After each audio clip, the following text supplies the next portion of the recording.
দক্ষিণ কলকাতার ল কলেজে গণধর্ষণের অভিযোগ প্রতিবাদে পথে নাগরিক মঞ্চ। অবহেলা মঞ্চের আহ্বানে আজ সন্ধেই গড়িয়াহাট থেকে হাজরা মোড় পর্যন্ত মিছিল হয়। সেই ছবি এই মুহূর্তে আপনারা দেখছেন। সাধারণের পাশাপাশি মিছিলে উপস্থিত ছিলেন অভিনেতা বাদশা মৈত্র, দেবদূত ঘোষ, শ্রীলেখা মিত্ররাও। আমার মেয়েকে আমি এখানে রাখিনি, আমার মেয়েকে আমি এই রাজ্য থেকে দূরে চলে গেছি। হ্যাঁ, এখানে কোনো ব্যবস্থাও তো নেই, হয় মানে এখানে তো শিক্ষারও কোনো ভালো ব্যবস্থা নেই। আমি এখানে থাকবো কেন? আমি যেহেতু মার্কড, আমি যেহেতু এই নিয়ে কথা বলি, বলা তো যায় না তার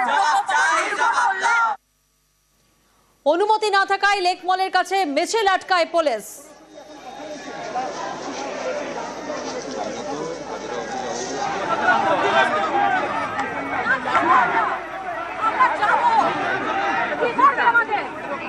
যে ছবি এই মুহূর্তে আপনারা দেখছেন, দক্ষিণ কলকাতার ল কলেজে গণধর্ষণের অভিযোগ, যার প্রতিবাদে পথে নাগরিক মঞ্চ।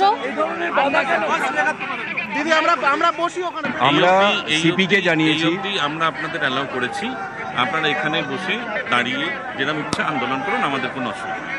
আপনার অন্তত রাসবিহারী অবধি আমরা যেতে দিন। যাবে না, সরি, রাসবিহারী অবধি অন্তত যেতে দিন। আমাদের যে ইনস্ট্রাকশনটা আমার কাছে আছে আমি জানালাম, ইনস্ট্রাকশনটা পাঠান যে আমাদের দিক থেকে জানানো হয়েছে, তারপরেও এইটাই ইনস্ট্রাকশন। না বললে হবে না।